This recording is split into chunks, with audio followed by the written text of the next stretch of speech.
A continuación, Noticiero Telesucesos. Clasificación A. Apto para todo público. Un noticiero pensado para usted porque se lo merece. Nos acercamos a la realidad desde diferentes perspectivas. Noticiero Telesucesos. Primera parte del Noticiero Telesucesos, con las noticias más importantes del día.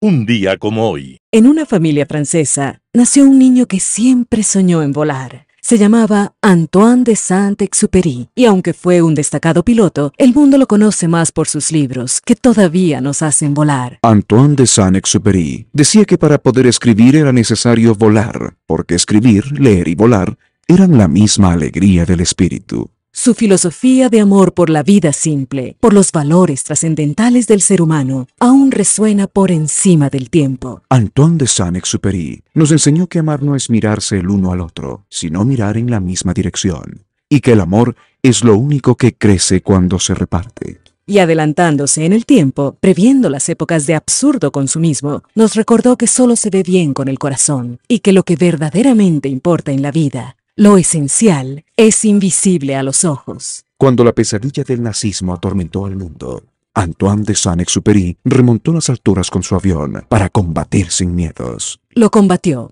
exponiendo su propia vida, porque él mismo recordaba que huir no ha llevado nunca a nadie a ninguna parte. Y un día como hoy, 31 de julio de 1944, su avión de combate no regresó más. Antoine de Saint-Exupéry se quedó volando para siempre entre las nubes. Volando y combatiendo, volando y luchando por la liberación y la dignidad del ser humano. Y por eso nos dice, desde aquel 31 de julio, si todavía combato, combatiré un poco por ti. Tengo necesidad de ti para creer mejor en el advenimiento de esa sonrisa. Tengo necesidad de ayudarte a vivir. Las principales noticias del día.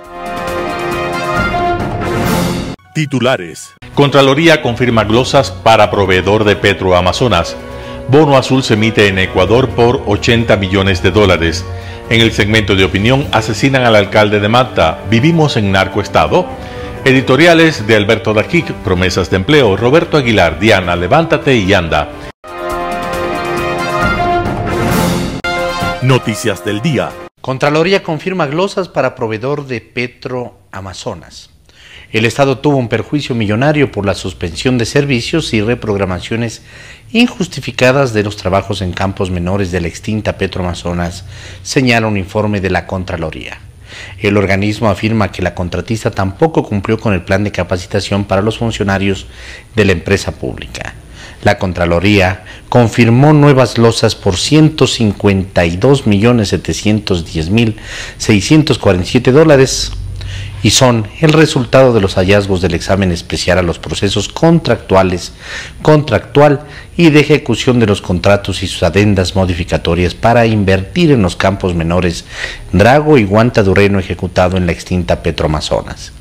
La Contraloría apuntó sus sospechas de la posible responsabilidad civil de un proveedor contratado en el 2018 por la estatal para proveer servicios específicos como actividades de perforación, reactivación de pozos cerrados, construcción y ampliación de plataformas petroleras. Según el ente de control, valiéndose de su voto dirimente en el comité ejecutivo, la contratista aprobó la reprogramación de los trabajos del plan anual de inversiones comprometidas del 2020 en el campo Drago, aunque representantes de Petroamazonas en el comité no estuvieron de acuerdo con esa decisión. Añade que el proveedor suspendió sin justificación sus actividades por más de 60 días, incurriendo en uno de los motivos para la terminación anticipada del contrato. El resultado de los incumplimientos fue que no se incrementó la producción de los pozos. En cuanto a la implementación de programas de capacitación, la Contraloría determinó que el contratista no ejecutó los planes dirigidos al personal de Petroamazonas sobre transferencia tecnológica, mejores prácticas y avances de la industria petrolera. El organismo de control dejó abierta la posibilidad de que quienes fueron señalados tienen el derecho de interponer un recurso de revisión en sede administrativa ante la Contraloría o en los tribunales de lo contencioso administrativo.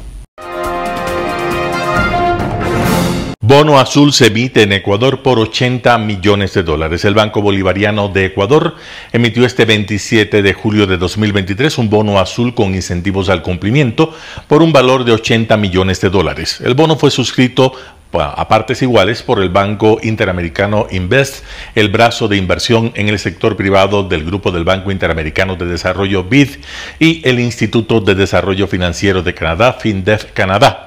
Cada uno suscribió 40 millones de dólares. El BID Invest explicó en un comunicado que los recursos provenientes de la colocación del bono tienen como propósito principal la conservación de los océanos. Ese fin de conservación se buscará alcanzar a través de la promoción y la ampliación del acceso a crédito para la producción sostenible de mariscos, la gestión de agua y de aguas residuales y la gestión de residuos sólidos y economía circular. Con ello se busca mitigar las consecuencias del cambio climático, como la temperatura del mar, la mayor avidez de los océanos y el aumento del nivel del mar, que conllevan efectos como la decoloración de los corales, la destrucción del hábitat y la alteración de los patrones migratorios. En caso de incumplir con los objetivos, se aplicará el pago de una comisión a los inversionistas por parte del emisor. Los bonos azules son un instrumento financiero diseñado para recaudar capital para proyectos destinados a conservar y restaurar el océano y aprovechar el potencial de las industrias marinas sostenibles como la pesca, la acuicultura y las energías renovables. De este modo se pueden generar ingresos al tiempo que contribuyen a la conservación y la restauración del ecosistema marino y se promueven actividades sostenibles para las poblaciones vulnerables y las MIPYMES. Entrevista del día. Este viernes en Radio Sucesos estuvo Guido Acosta, director ejecutivo de la Corporación Ecuatoriana de Recursos y Reservas Minerales, para hablar acerca de la consulta popular sobre el Chocó andino. Veamos la nota. Sí, Milton, hay un desconocimiento total, yo diría en casi todo el electorado de la provincia, especialmente en el distrito metropolitano, que somos quienes vamos a decidir este asunto. No conocen el porqué de la citación a la consulta popular. Una consulta popular que yo la considero ilegítima. Ya les voy a explicar por qué. Es ilegítima e ilegal. Es debido a que la Corte Constitucional falló por 2 ocasiones ante el pedido de las personas naturales que no son del sector, no son de pacto, llegaron allá hace algunos años, asentaron sus negocios, el caso por ejemplo de Inti Arcos. El señor Richard Paredes era el presidente de la Junta Parroquial, conocidos ambientalistas y antimineros. Ellos plantearon por 2 ocasiones el pedido a la Corte Constitucional con el fin de que se dé la consulta popular solamente en el sector de las 6 parroquias del noroccidente Pichincha. O sea, pero 2 cosas ahí. La primera, que la cuestiono yo. ¿Qué tiene que no sean originarios del lugar para que planteen una consulta? Y la otra, ¿usted cree que solo se debió votar en las 6 parroquias? Es que ellos han planteado una serie de mentiras, y la gente de pacto realmente es minera por historia y tradición. ¿Por qué? Porque aquí desde la época de la colonia, todo el oro que se tiene en las iglesias, en los frontones, en todo lado del distrito metropolitano, en todas las iglesias, fue extraído ya en esa época desde pacto. O sea, siempre hubo actividad. Siempre hubo ahí, siempre. ¿Y cómo ha impactado ambientalmente eso? No hay... ¿Qué es lo que dicen ellos? Porque dicen, aquí se saca 1 gramo de oro, entonces se matan varias especies. Es mentira, todo son mentiras. ¿Cuáles son las mentiras que nos han dicho? Y las mentiras que dijo, por ejemplo, este señor Arcos la semana pasada aquí en la radio, es terrible. Mire, por ejemplo, yo le traje aquí. A ver. Mire, dice, la minería va a destruir las reservas ecológicas y el corredor del oso andino. Mentira. Son 12 concesiones mineras que recién se está en exploración. En exploración. Hay solamente una concesión que se llama la concesión 5 de junio. Un área de pequeña minería alrededor de 2 hectáreas que han venido sacando mineral de una forma en pequeña escala. Ajá. Ya. Y todo ese material en concentrado ellos llevan a la zona sur del país, específicamente Ponce Enríquez, Portobelo, Zaruma, donde es procesado el material. En la zona no hay nada. Entonces, al no haber ese tipo de trabajos, no hay ningún envío de materiales peligrosos hacia los ríos. Él también dice que el río Chirapia está totalmente contaminado por la actividad minera. Si no ha habido actividad minera, ¿cómo puede haber esa contaminación? La contaminación es solamente por la evacuación de desechos sólidos que los gas parroquiales no han podido evitar de parte de todo el conglomerado rural que existe en la zona. Eso es todo. Entonces, luego dice que la minería ha llegado a romper la estructura social de la zona. Es mentira. Los mineros de la zona de Portobelo y Zaruma llegaron hace más de 65, 70 años. Y ellos han trabajado por su actividad que la vienen haciendo muchísimos años. Se asentaron en la zona de pacto y empezaron una explotación pequeña, y desde allí existe ese envío de ese material a Portobelo y Zaruma para su tratamiento. En Pacto no hay una sola planta que pueda usar cianuro y mercurio como ellos aducen, y que han contaminado los ríos. Es mentira. Ahora, todos son mentiras. Yadira Morejón estuvo en Radio Sucesos. Ella es directora nacional de Alimentación Saludable y Nutrición del Ministerio de Salud Pública. Habló sobre el siguiente tema, la importancia de la lactancia materna. Escuchemos lo que dijo. Tenemos leyes las cuales permiten que la madre permanezca junto al niño hasta las 12 primeras semanas, y de ahí tiene 12 meses licencia de 2 horas por lactancia materna. ¿Ya?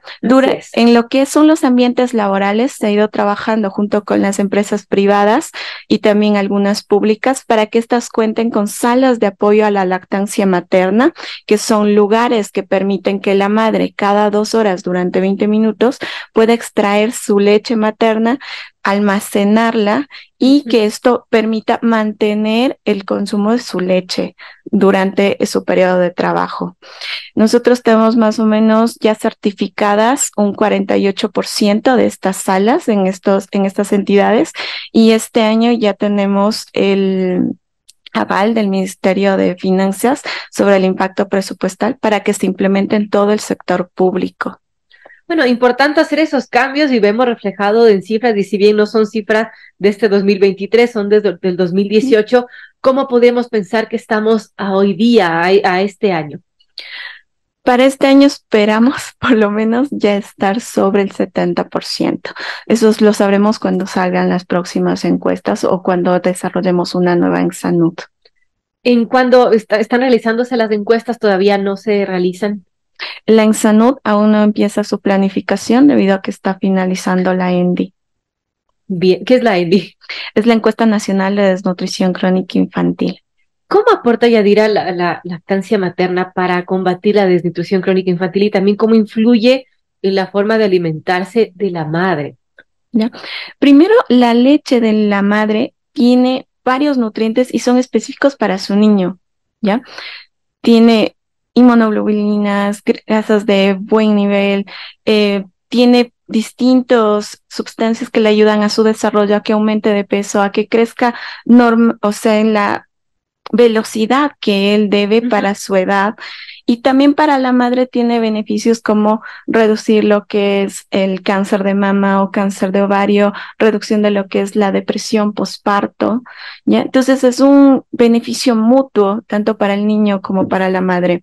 Uno de los puntos importantes sí es la alimentación de la madre. Ya debe tener una alimentación de calidad, variada, ¿sí?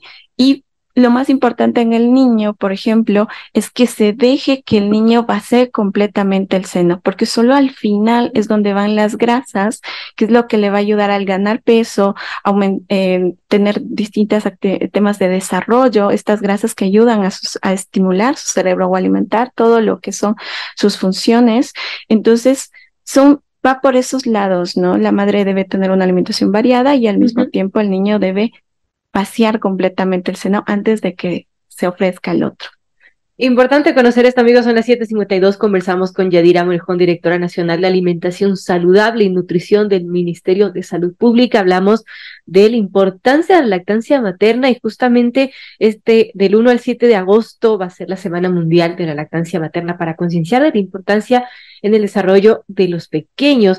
Ahora, Yadira, yo escuchaba a muchas madres que, por ejemplo, dicen, no, a mí no me sale tanta leche o no puedo. ¿Todas las mujeres pueden dar de lactar? Sí, pero cada madre pasa por un proceso diferente. Uno de los grandes problemas es a veces el desconocimiento de que esto puede pasar, ¿ya? De que la lactancia materna no siempre va a ser un éxito total y que el primer momento que tú ves a tu niño vas a sentir esa conexión y va a comenzar el proceso, sino que necesitas conocer. Por eso uno de los puntos que trabaja el ministerio a través de sus centros de salud de atención primaria y los hospitales de segundo nivel son los grupos de apoyo a la lactancia materna. En el programa Impacto Informativo estuvo Mauricio Alarcón, presidente de la Fundación Ciudadanía y Desarrollo, para hablar acerca de la campaña electoral y la inseguridad que estamos viviendo. Veamos la nota. Estamos viviendo una circunstancia extraordinaria, una elección intermedia que, prevista en la Constitución, que ya va a cumplir 15 años, nunca se había activado. Y lo cierto es que vamos a elegir presidente y asamblea para 18 meses, 1 año y medio. No hay un solo candidato a la presidencia que podamos decir de una forma integral en su plan de trabajo, en su propuesta de gobierno, entregada al momento de inscribir su candidatura, responda a una realidad como esa. O sea, no hay ninguno o todos no hacen uno. No hay alguien que te plantee la realidad de qué se puede hacer, en lo que sí coinciden todos, que es la inseguridad, en 18 meses. ¿Qué se puede hacer en lo que coinciden todos, que es la reactivación económica vital, en 18 meses? Todos además te plantean el problema, una posible solución, pero no te dicen ni el cómo ni el con qué, mucho menos el con quién, que es una pregunta que tiene que hacerse y que debería tener respuesta por parte de todos los candidatos presidenciales sin excepción. O sea, aparentemente sí hay cómo. El tema es si son creíbles esos cómo. Yo te digo que revisados los planes de gobierno oficialmente entregados al momento de inscribir las candidaturas, prácticamente no hay cómo. Te dicen algo tan etéreo como el país enfrenta un problema de inseguridad, la policía está permeada por el crimen organizado, hay que depurar la policía. ¿Cómo? ¿Con qué? Y yo te digo, empezaría incluso con esas preguntas incómodas a los 8 candidatos presidenciales, que es el quién y el con quién. El quién, ¿quién financia sus campañas?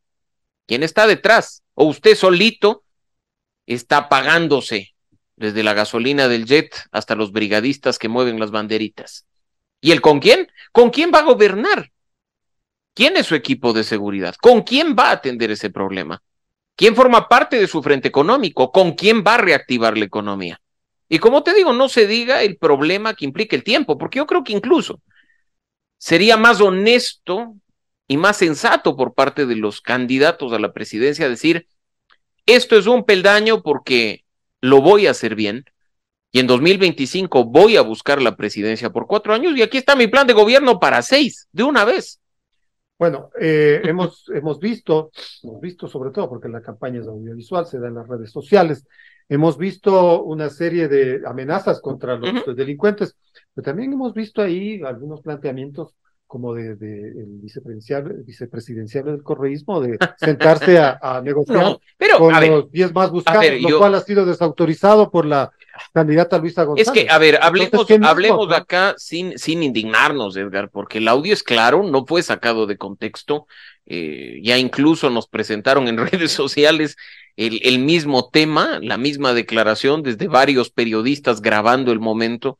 Lo cierto es que eso se llama lapsus brutus, y yo creo que la vanidad de dicho candidato le impide reconocer que no tiene la inteligencia suficiente como para hilvanar una idea y como para dar y transmitir una idea racional, y prefiere decir que le sacaron de contexto cuando no es así. No creo que sea tan idiota de decir que para combatir la inseguridad se tiene que sentar con los 10 más buscados, pero o le traicionó el subconsciente o es definitivamente bruto. Y yo creo que acá, para atender un problema tan crítico como el de la inseguridad, necesitamos no solo gente inteligente y capaz, sino gente que esté consciente de que sola no va a poder hacerlo. Pero ellos aseguran que no habrá segunda vuelta, que ellos ganan en el problema de ellos, y si están trabajando y eso ocurre, pues festejarán y veremos qué es lo que pueden hacer durante los 18 meses. Lo cierto es que todos los candidatos están trabajando para que haya una segunda vuelta. ¿Tú crees que haya segunda vuelta? A hoy, según los datos recibidos del fin de semana,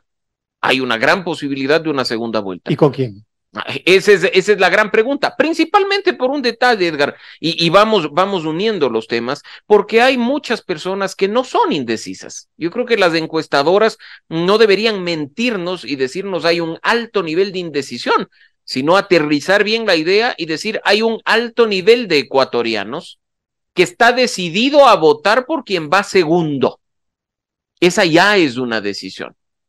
Está esperando a que una encuesta que venga de un buen proceso le diga, mira, Edgar Vázquez va segundo, vamos todos con Edgar Vázquez, y la gente ya decidió que si es Edgar Vázquez o es Juan Pérez, si va segundo va a votar por él. No es gente que está indecisa porque no sabe por quién votar, sabe por qué candidato en cuanto al espacio que ocupa va a terminar decidiendo. Uno de esos opcionados es Otto Sonnenholzer, ¿cómo lo ves?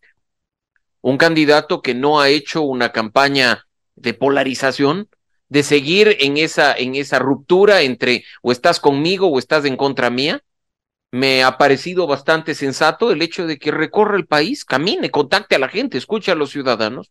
Es algo que buena falta le hace a la política. El doctor Ramiro García pasó por Quito TV. Él es experto en derecho penal para hablar acerca del análisis de la coyuntura política actual. Tenemos el día de hoy la presencia de un importante invitado, el doctor Ramiro García, doctor en jurisprudencia, máster en Derecho Penal, máster en Derechos Humanos, profesor en la Universidad Central del Ecuador, profesor en las universidades de Salamanca, Sevilla y Santiago de Compostela, además practicante del Muay Thai. Doctor, bienvenido. ¿Cómo está? ¿Cómo ha pasado? Muchas gracias por la invitación, un gusto poder compartir este espacio. Expresidente del Colegio de Abogados, ¿no? Sí. Tenía un programa aquí en Telesucesos. Sí, como no, con el Colegio de Abogados de Pichincha tuvimos un programa de análisis jurídico que era muy interesante.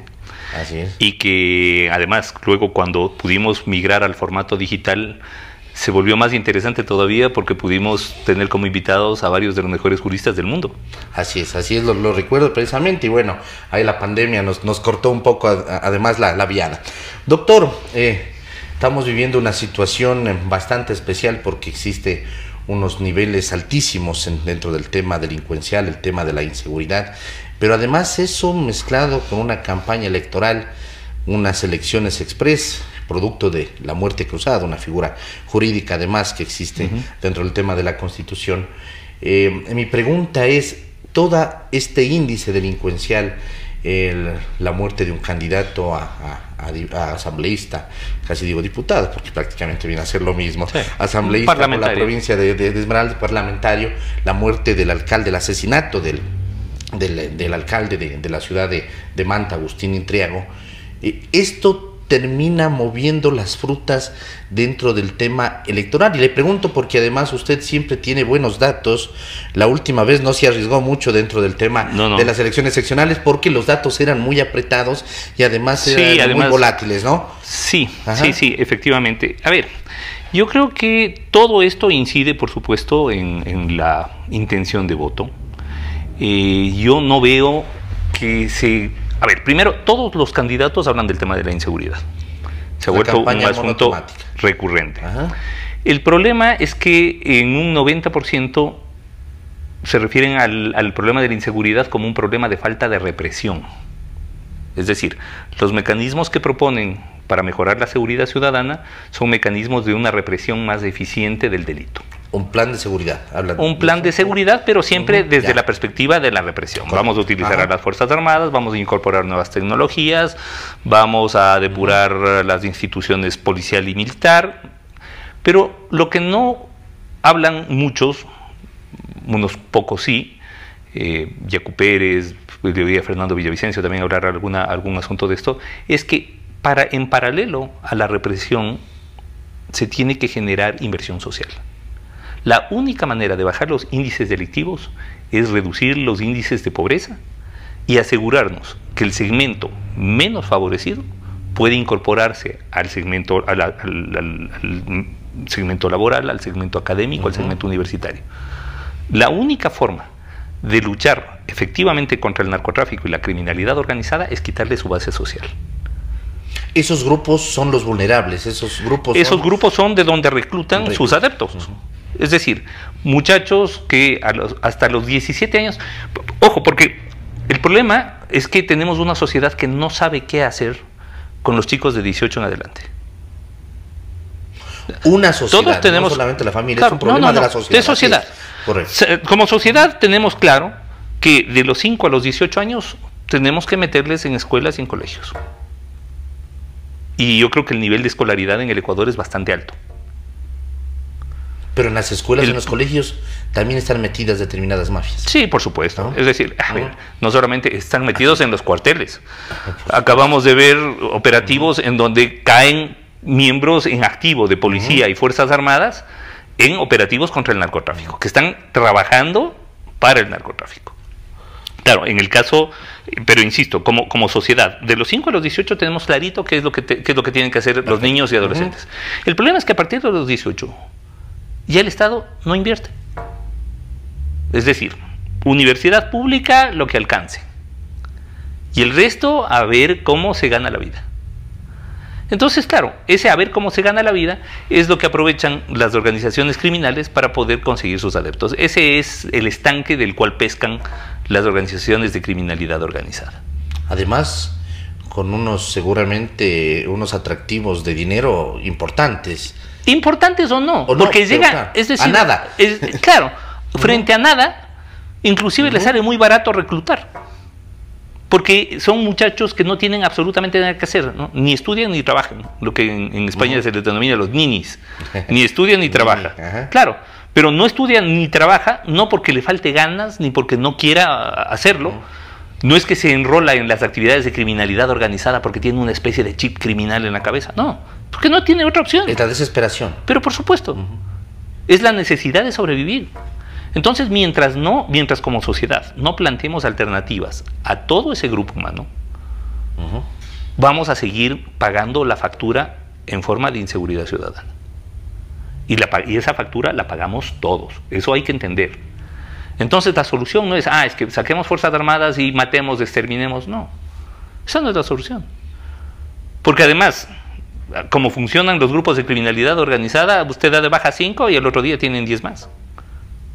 Porque posibles reclutas es lo que más hay. Gente pobre es lo que sobra en este país. Entonces, ¿qué es lo que hay que hacer? Reducir los niveles de pobreza. ¿Cómo se reducen esos niveles de pobreza? Con inversión social, con educación, con inclusión de la comunidad. Porque además la comunidad tiene que involucrarse en todos estos temas. Así que, bueno, o sea, si queremos mayor seguridad ciudadana, tenemos que invertir en lo social. Un panorama de noticias para su estatura intelectual.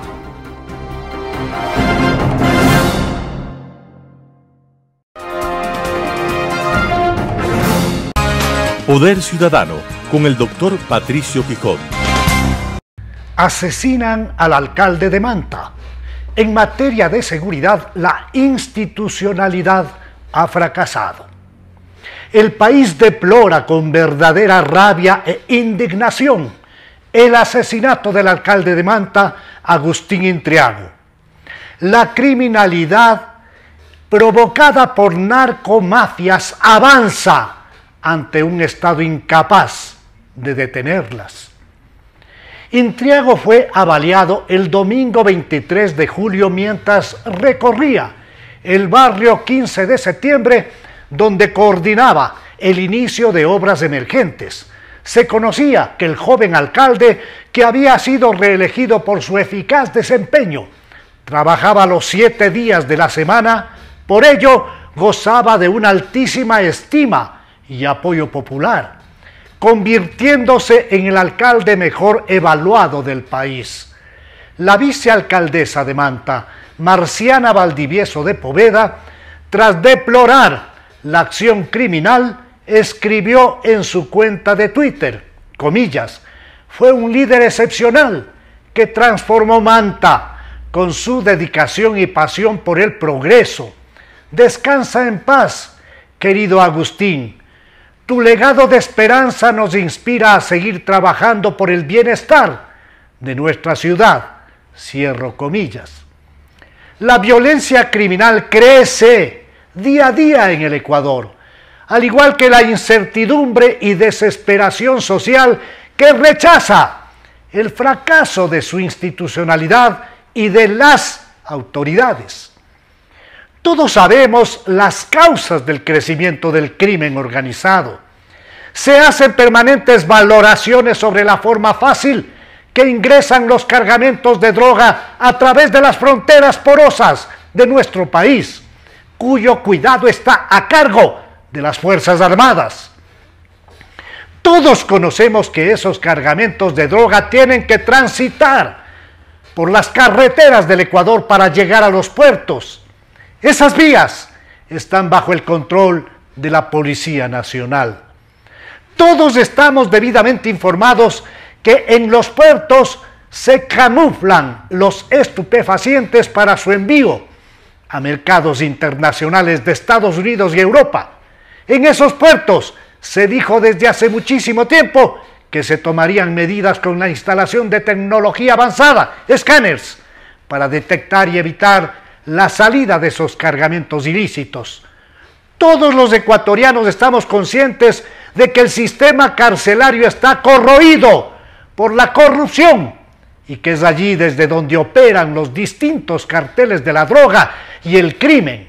Sin embargo, siguen ingresando a esos centros penitenciarios armas, aparatos tecnológicos, teléfonos, droga, alcohol, etcétera, etcétera, sin que las autoridades hayan logrado evitarlo, tomando el verdadero control sobre esas bodegas de presos y oficinas de operación criminal, que por lo demás están dentro de límites físicos que deberían permitir el total control estatal.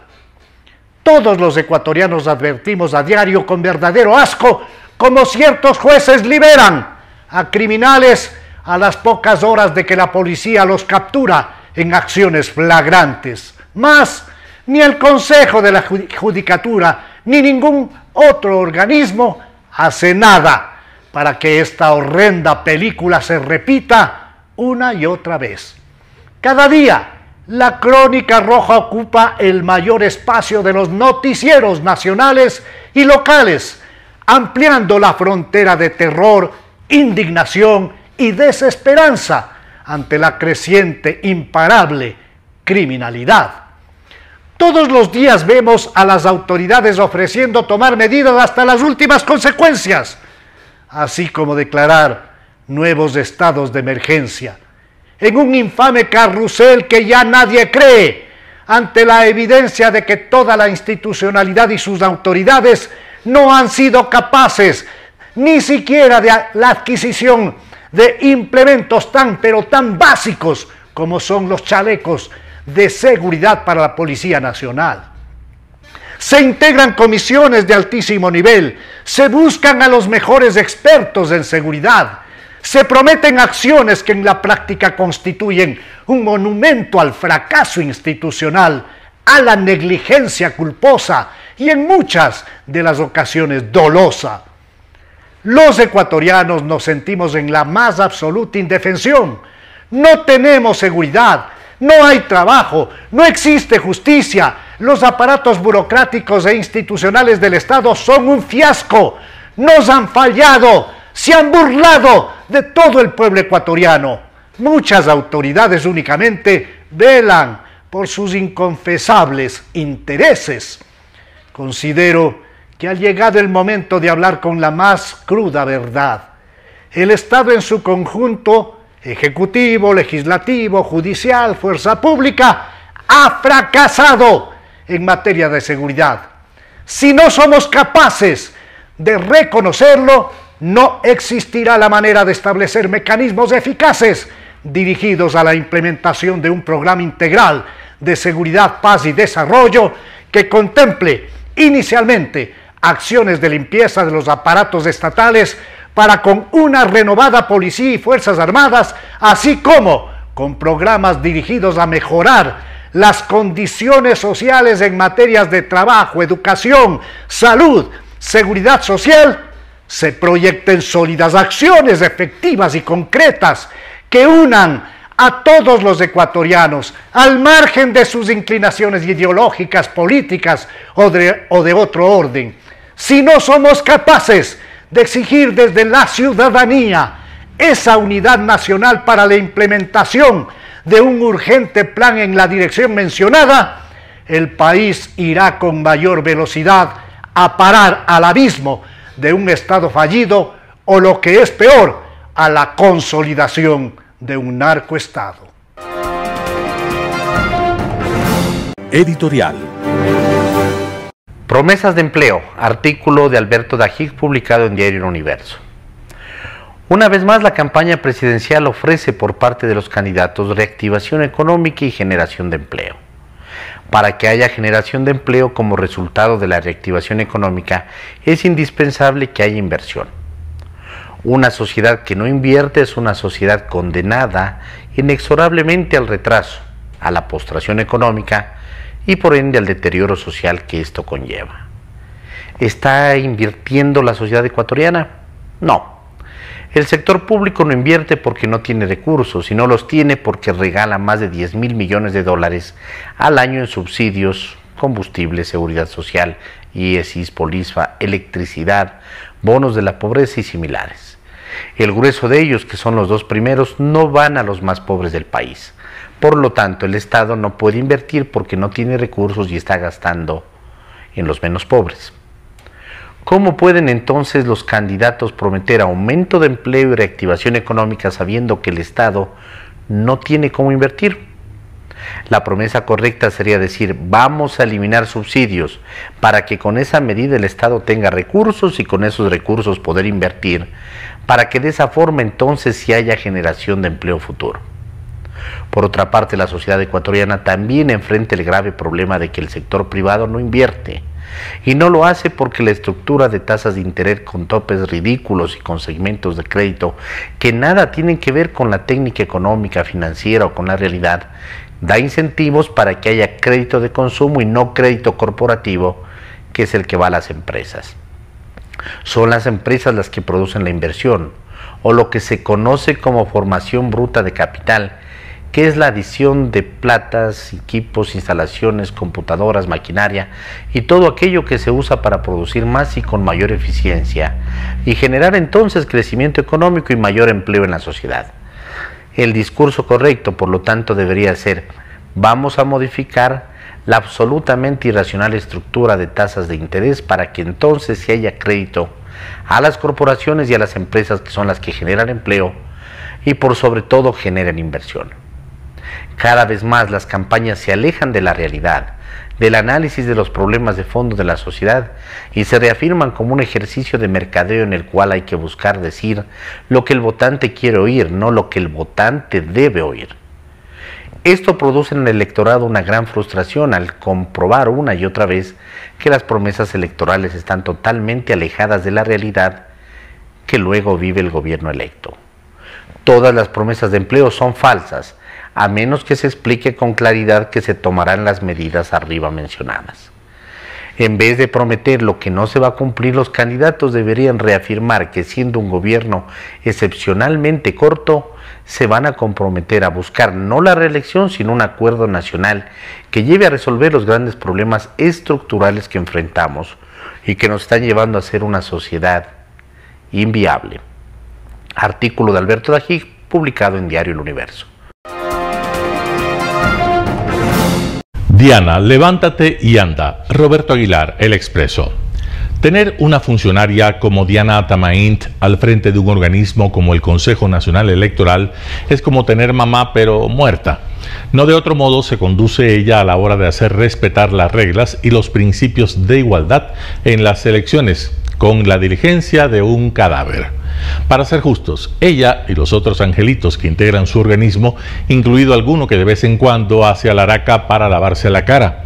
Con la excepción de Elena Nájera, la única que da pelea, por eso la tienen bloqueada, los consejeros del Consejo Nacional Electoral llevan años entregados con aplicación y con empeño a la difícil tarea de hacer lo estrictamente necesario para conservar sus puestos. Es decir, están ahí para seguir estando. Esto exige una enorme dosis de complacencia con quienes llevan la sartén por el mango en el sistema político nacional. Ocurre, por ejemplo, que el principal partido político del país está presidido por un delincuente prófugo que desde su refugio elige a los candidatos, dirige la campaña electoral, hace proselitismo y es el rostro de la propaganda. Todo esto es ilegal. Cuando la Corte Nacional de Justicia lo encontró culpable del delito de cohecho, no solo le impuso una pena de 8 años de prisión, sino que en aplicación del artículo 68 del Código Orgánico Integral Penal lo privó de sus derechos de participación política por un periodo de 25 años, una eternidad para un tipo al que se le derrama la bilis 18 veces por semana más o menos. Se suele pensar que los derechos de participación se limitan al de elegir y ser elegido, pero ese es solamente el primero de los 8 que contempla el artículo 61 de la Constitución. Entre los otros se incluyen el de participar en los asuntos de interés público y uno que podría resumirse como el derecho de intervenir en las actividades y decisiones de los partidos políticos. A pesar de la prohibición expresa que le impuso una sentencia judicial, el corrupto y embustero expresidente prófugo no ha parado un solo día de ejercer estas facultades con la desvergonzada complicidad de la presidenta y los consejeros del Consejo Nacional Electoral. ¿Qué deberían hacer ellos? Según el Código de la Democracia, para empezar, detenerlo con una medida administrativa de carácter suspensivo, es decir, parar la difusión de su propaganda, mandar a retirar sus vallas, impedir su participación en actos proselitistas y, por supuesto, denunciar el hecho ante el Tribunal de lo Contencioso Electoral. Soñar no cuesta nada. Estamos ante la pusilánime y obsecuente Diana Tamaint, que no movió un dedo cuando el mismo personaje, al frente de su estructura partidaria, entró de lleno en la campaña para los integrantes del Consejo de Participación Ciudadana, lo cual está expresamente prohibido por la ley. La misma Diana Tamaint, que validó mediante la presencia de una delegada suya, que era como enviar un plátano, la participación protagónica de Jorge Glass en la Convención Nacional de su partido en Portoviejo para designar candidaturas. Glass, otro delincuente sentenciado y también privado de sus derechos de participación. ¿Hay algún poder humano capaz de conmover a esta miseria de funcionaria para que por una vez aplique la ley y haga respetar las sentencias legítimas de jueces competentes? Sí, quizás hay algo. Quizás, si en lugar de sentencias de la Corte Nacional se tratara de medidas cautelares dictadas por los jueces de Yaguachi o de Manglar Alto, quizás entonces la presidenta del Consejo Nacional Electoral, diligente como un cadáver, se levante al fin y ande. Roberto Aguilar, El Expreso. Noticias internacionales. Denunciantes acusan a Estados Unidos de ocultar la verdad sobre ovnis. El Pentágono lo niega. Si la verdad está allí fuera, como en la famosa serie X-Files, el Congreso de Estados Unidos quiere saberla. Mulder, the truth is out there. Mulder, la verdad está allá afuera, pero también las mentiras. En lo que fue el reconocimiento más serio hasta ahora sobre los ovnis, los objetos voladores no identificados, la Cámara de Representantes admitió que estos avistamientos misteriosos merecen un escrutinio en los más altos niveles del gobierno, quien estaría, según 3 denunciantes, ocultando mucha de la verdad. Solo vamos a llegar a los hechos, vamos a descubrir el encubrimiento. 3 militares retirados estadounidenses narraron encuentros con objetos que desafían también la física, material biológico no humano recuperado en embarcaciones y supuestas represalias contra quien denuncia estos episodios. Los tres reconocieron que los fenómenos anómalos son una amenaza potencial para la seguridad nacional. La tecnología a la que nos enfrentamos era muy superior a todo lo que teníamos.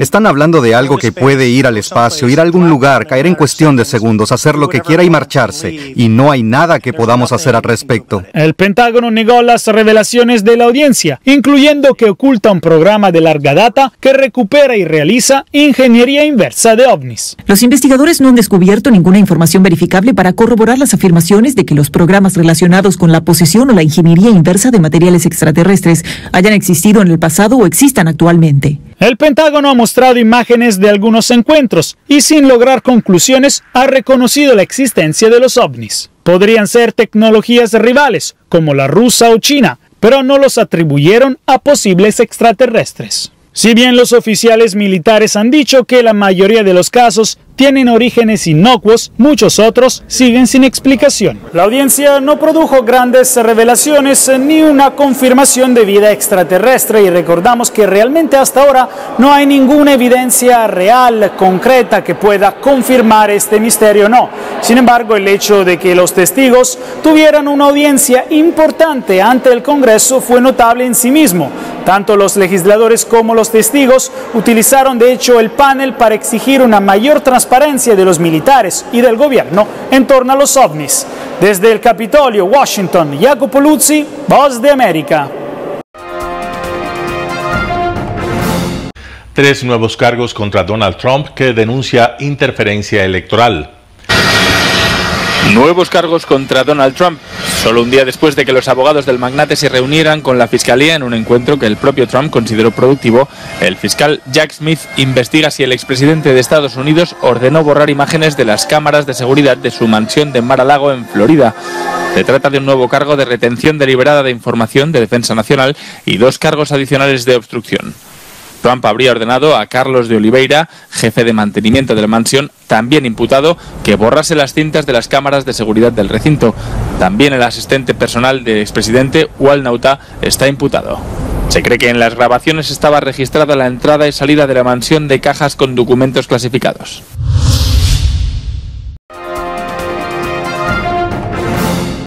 Al menos 14 muertos debido al tifón Doksuri en el sudeste asiático. Lluvias intensas, vientos huracanados, cancelaciones de vuelos, cortes de electricidad, bloqueos de carreteras. El tifón Doksuri ya ha dejado al menos 14 muertos en el sudeste asiático. En Taiwán falleció una mujer tras caer al río y ser arrastrada por la corriente. Decenas de miles de hogares se quedaron sin electricidad y se produjeron varios corrimientos de tierra. Precisamente por miedo a los corrimientos de tierra, más de 3.000 personas fueron evacuadas de la ciudad de Kaohsiung. El resto de los fallecidos se han producido en Filipinas.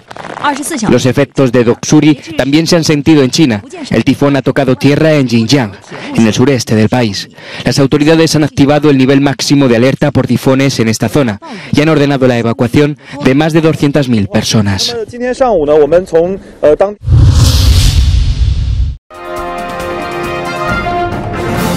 Buena sintonía entre Biden y Meloni en su primer encuentro oficial en Washington. El presidente de Estados Unidos, Joe Biden, y la primera ministra italiana, Giorgia Meloni, mostraron este jueves un frente unido con Ucrania, pero evitaron entrar en el polémico acuerdo que Italia suscribió en 2019 con China y del que Roma podría estar buscando ahora una salida, según el mensaje velado en las declaraciones de Meloni en la Casa Blanca.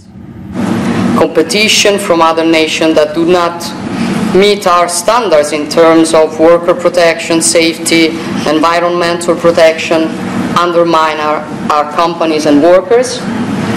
So free trade without rules has shown its limits. We must find the right balance between openness and the protection of our economy. The United States are also standing strong with Ukraine, and I compliment you on your very strong support and defending against Russian atrocities, and that's what they are. It's not just a war, but Russia's committing atrocities. En respuesta, Meloni dijo sentirse orgullosa por el papel que ha asumido Italia como aliado de Ucrania en la guerra. Los dos líderes mostraron sintonía ante las cámaras y Biden llegó a decir que ambos se han hecho amigos.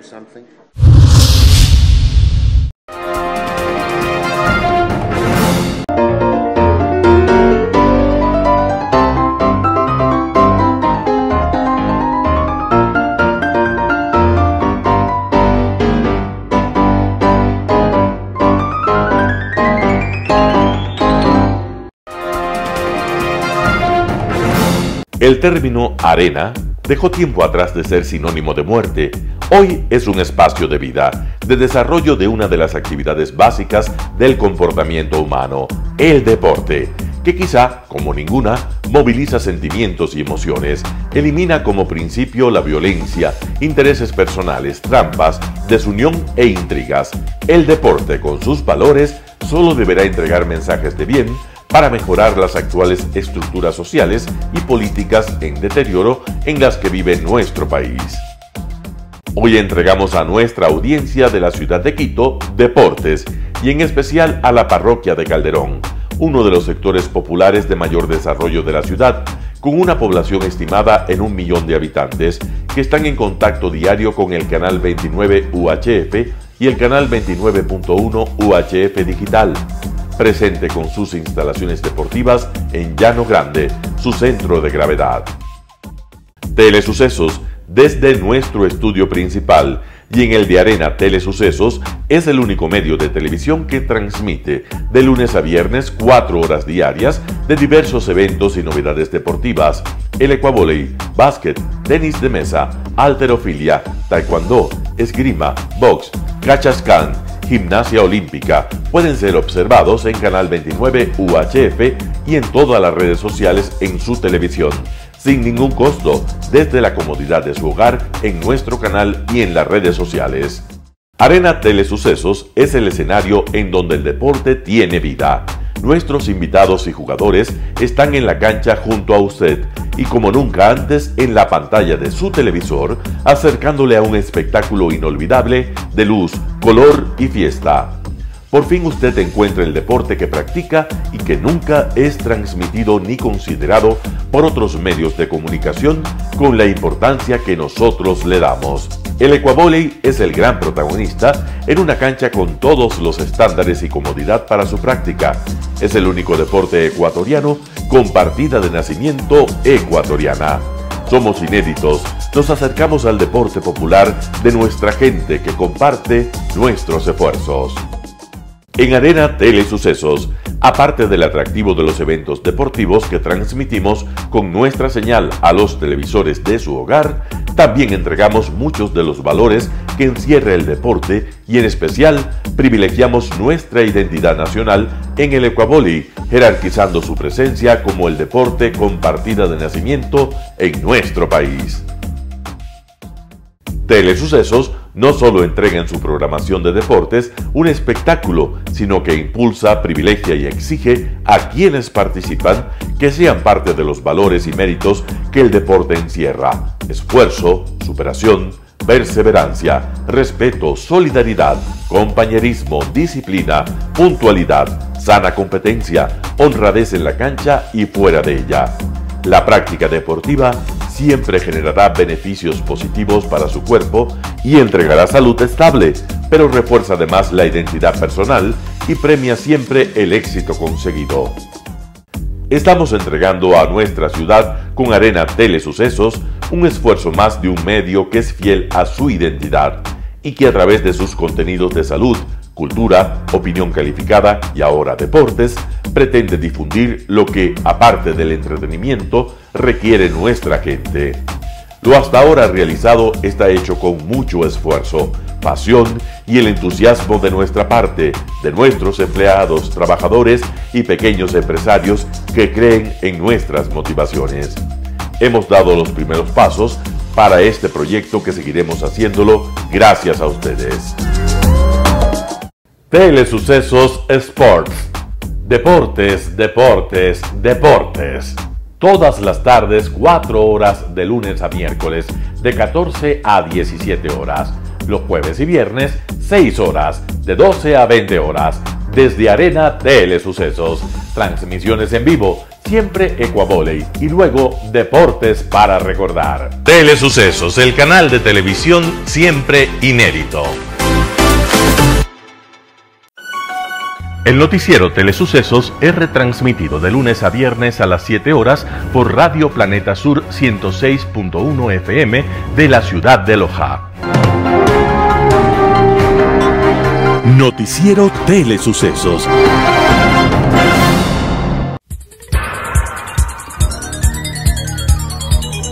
Las opiniones vertidas en este espacio por la producción y dirección del programa son de exclusiva responsabilidad de sus autores y de quienes intervienen en ellos.